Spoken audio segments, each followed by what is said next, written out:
ஸ்ரீ சதுரசித்தி லிங்க மாஹாத்மியம் 23ஆம் அத்தியாயம். மேகநாத ஈஸ்வர லிங்கம். குறிப்பு: மதந்த மன்னரின் துன்மார்க்க ஆட்சி ஒரு பயங்கரமான வறட்சியை ஏற்படுத்தியது. கடவுள்கள் பகவான் ஸ்ரீ மகாவிஷ்ணுவை அணுகினர். அவர் அவர்களை இந்த லிங்கத்திற்கு வழி நடத்தினார். இந்த லிங்கத்தை சாந்தப்படுத்துவதன் மூலம் இடியுடன் கூடிய மேகங்களால் மேகநாதம் பலத்த மழை பெய்தது. எனவே இந்த லிங்கத்திற்கு மேகநாதேஸ்வரர் என்று பெயர். தேவி 23வது தெய்வமான மேகநாதேஸ்வர லிங்கத்தின் கதையை கேளுங்கள். அதனை காண்பதன் மூலம் அனைத்து சித்திகளும் காண்பவர்கள் அடையப்படுகிறார்கள். மகாதேவியே, யோகமும் க்ஷேமமும் பெற்ற பொருள்களை பெறுதல் மற்றும் பாதுகாத்தல், நல்ல மழை பொழிவும் அரசர்களை கொண்டுள்ளன. குடிமக்கள், கொள்ளை நோய்கள், மரணம், அச்சங்கள், கிருத்தயுகம், திரேதா, துவாபரம் மற்றும் கலியுகம் இவை அனைத்திற்கும் அரசர்கள் மூல காரணம். தேவி பார்வதியே, தர்மத்திற்கு ஒரு அரசர் அடிப்படை காரணம்.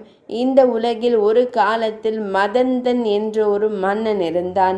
அவன் துஷ்டனும் அகங்காரமும் கொண்டவன். அவன் தேவர்களுக்கும் பிராமணர்களுக்கும் ஒரு முள்ளாக இருந்தான்.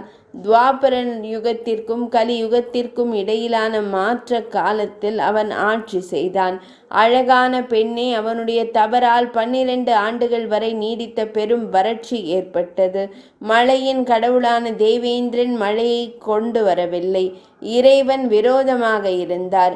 இரவுகளின் முடிவில் கூட மேக கொத்துக்கள் எங்கிருந்தும் தோன்றவில்லை. ஆறுகளில் சிறிது தண்ணீர் மட்டுமே இருந்தது. சில இடங்களில் ஆறுகள் முற்றிலும் மறைந்துவிட்டன. அவர்கள் யாகங்களை செய்வதிலிருந்தும் வேதங்களை படிப்பதிலிருந்தும் வாசகங்களை உச்சரிப்பதிலிருந்தும் பிற நல்ல வார்த்தைகள் மற்றும் சொற்றொடர்களிலிருந்தும் விலக வேண்டியிருந்தது. விவசாய நிறுவனங்கள், பசுக்கள் மற்றும் கால்நடைகளை இனப்பெருக்கம் செய்தல், வணிக நடவடிக்கைகள் அனைத்தும் அழிந்து போயின. மக்கள் மத்தியில் குழப்பம் நிலவியது. அவர்கள் வெறும் எலும்பு கூடுகளாக குறைக்கப்பட்டனர். நகரங்கள் நடைமுறையில் வெறிச்சோடி காலியாக இருந்தன. கிராமப்புற குடியிருப்புகள் சாம்பலாயின. பசுக்கள், ஆடுகள், குதிரைகள் மற்றும் எருமைகள் இல்லாத நிலையில் மக்கள் ஒன்றை ஒன்று உட்கொள்ள தொடங்கினர். பிராமணர்கள் தங்கள் மிகுந்த துயரத்தில் தங்கள் தவத்தோப்புகளையும் ஆசிரமங்களையும் விட்டுவிட்டு இங்கும் அங்கும் அலைந்தனர். அவர்கள் அழிந்து செயலிழந்தனர். நகரும் மற்றும் அசையாதவை உள்பட முழு படைப்பும் அழிக்கப்பட்டது. இதற்கிடையில் சக்கரனான தேவேந்திரனும் பிற தேவர்களும் அதிகமாக பயந்து போனார்கள். அவர்கள் தேவர்களின் இறைவனான ஜனார்த்தனரிடம் அடைக்கலம் தேடினர். அவர் ஒரு புகலிடமாக இருக்க தகுதியானவர். பால் பெருங்கடலில், அதாவது திருப்பார்கடலின் வடக்கு கரையில் அழகான ஸ்வேத தீபம், வெள்ளை தீவு இருக்கிறது. இது அற்புதமானது மற்றும் பிரம்மதேவர் மற்றும் பிற உலகங்களின் குணங்களை இந்த ஸ்வேத தீபத்தின் குணங்களுடன் ஒப்பிட இயலாது. இது எப்போதும் மகிழ்ச்சிகரமானது, அமைதியானது மற்றும் 1 கோடி சூரியன்களைப் போல பளபளப்பானது. அரண்மனைகள், படுக்கைகள் மற்றும் இருக்கைகள் ஒருவரின் விருப்பத்திற்கு ஏற்ப எங்கும் வைக்கலாம். இது வைரம், நீலக்கல், மாணிக்கம், சந்திரபடிகம் போன்ற விலை உயர்ந்த கற்களால் பிரகாசிக்கப்படுகிறது. இது முதுமை மற்றும் மரண பயத்திற்கு வழிவகுக்கும் அனைத்து வகையான நோய்களிலிருந்து முற்றிலும் விடுபட்டது. அந்த தீவில் தேவி 1 கோடி சூரியன்களைப் போல பிரகாசிக்கும் இறைவன் இருந்தார். தேவர்கள் அவர் முன் 8 கால்கள் தரையை தொட்டு வணங்கினர். பின்னர் அவர்கள் புகழ்ந்து பாடினர். தேவர்களில் மிகச் சிறந்தவரான பிரம்மதேவர், ருத்ரர் மற்றும் மகேந்திரர் தாங்கள் மட்டுமே. உலகங்களை படைப்பவர் மற்றும் அழிப்பவர், மாற்றமில்லாத தோற்றத்தின் ஆதாரம் நீங்கள். எனவே நீங்கள் மிகப்பெரிய உண்மை, மிகப்பெரிய தவம், மிகப்பெரிய மற்றும் புனிதமான பாதை. பகவானே, நீங்கள் மிகப்பெரிய யக்ஞம், மிகப்பெரிய ஹௌத்ரம், ஹோமத்தால் தெய்வத்தால் போற்றப்படுவதற்கு தகுதியானவர், மிகப்பெரிய தங்குமிடம். அவர்கள் உங்களை மிகப்பெரிய புருஷன் என்று அழைக்கிறார்கள். இவ்வாறு தேவர்களின் இறைவனை அவர்களால் புகழ்ந்து பாடினர். சிறந்த முகமுடைய பெண்மணி. அதன் பிறகு சூரர்களை நான் உங்களுக்கு என்ன செய்ய முடியும்? வறட்சியால் பாதிக்கப்பட்ட தேவர்கள் பகவான் ஸ்ரீஹரியிடம் இவ்வாறு சமர்ப்பித்தனர்: கடவுளே, மன நிறைவும் ஊட்டச்சத்தும் கிடைக்கும் வகையில் வழிமுறைகள் சொல்லப்படட்டும். தியானத்திற்கு பிறகு கேசவர் கூறினார்: தேவர்களே, நீங்கள் அனைவரும் அற்புதமான மகா காலவனத்திற்கு செல்லுங்கள். முன்னர் மேகங்களால் மழையை உண்டாக்கும் ஒரு லிங்கம் அங்கு நிறுவப்பட்டது. மழையை உருவாக்கும் அனைத்து மேகங்களும் அந்த லிங்கத்தில் உள்ளன. அந்த லிங்கத்தின் மகத்துவத்தால் நிச்சயமாக மழை பொழியும். சூரர்களே, இது பகவான் பிரதிஹாரேஸ்வரரின் வடகிழக்கில் உள்ளது. தேவி பார்வதி வசுதேவரின் வார்த்தைகளை கேட்ட தேவர்கள் சிறந்த லிங்கம் இருந்த மகா காலவனத்திற்கு வந்தனர்.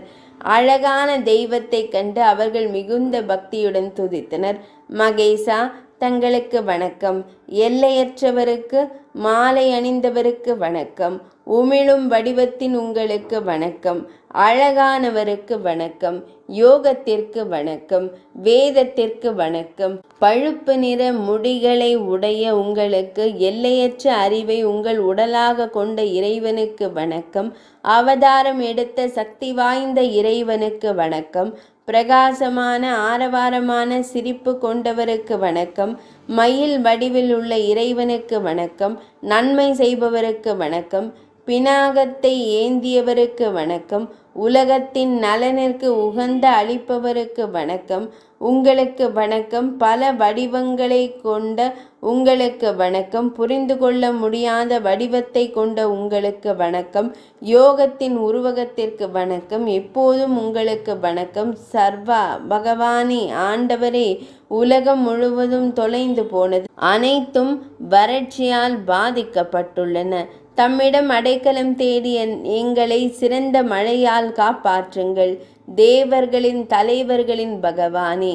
இதற்கிடையில் லிங்கத்தின் நடுவிலிருந்து பளபளக்கும் நிலக்கரியின் பிரகாசத்துடன் கூடிய பருவ மேகங்கள் எழுந்து ஆகாயத்தை எதிரொலிக்கச் செய்தன.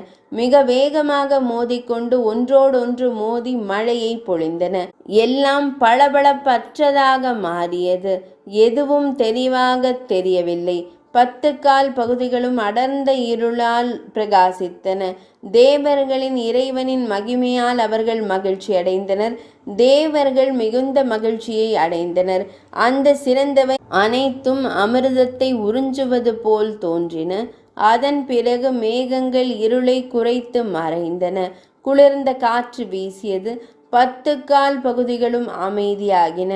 தூய பளபளப்பான பிரகாசமான விண்மீன்கள் சந்திரனை சுற்றி வந்தன. கோள்கள் தீயவையாக இருப்பதை நிறுத்தின. கடல்கள் அமைதியடைந்தன. இந்த லிங்கத்தின் சக்தியால் பெரிய முனிவர்கள் துக்கத்திலிருந்து விடுபட்டனர் மற்றும் கந்தர்வர்கள் இனிமையாக பாடினர். ஒரு முறை படைப்பு ஏற்பட்டது. அவர்கள் அதை வணங்கினர். அதன் அர்த்தத்திற்கு ஏற்ற பெயரை கொடுத்தனர். மகத்துவத்தை கண்டு தேவர்கள் மிகவும் மகிழ்ச்சி அடைந்தனர். இந்த லிங்கத்தின் பெயர் மேகநாதேஸ்வரர். என் அன்பிற்குரியவரே, மேகநாதேஸ்வரரின் கதை தங்களுக்கு கூறப்பட்டுள்ளது. பூமி எங்கும் உள்ள மனிதர்கள் அதன் சக்தியால் திருப்தி அடைந்து ஆசீர்வதிக்கப்படுவார்கள். இந்த லிங்கத்தை காண்பதன் மூலம் ஒருவர் விரும்பும் மழை பெய்யும். லிங்கத்தை வழிபடுவதன் மூலம் நீராடும் ஒருவர் ருத்ரலோகத்தில் ஆயிரக்கணக்கான கோடி கல்பங்களுக்கும் நூற்றுக்கணக்கான கோடி கல்பங்களுக்கும் கௌரவிக்கப்படுகிறார். தேவி பார்வதி பூமியிலும் கூட அந்த லிங்கத்தின் மகிமை வாசிக்கப்பட்டு ஓதப்படும் மழை மிகுதியாக இருக்கும். 23ஆம் அத்தியாயம் இனிதே நிறைவடைந்தது.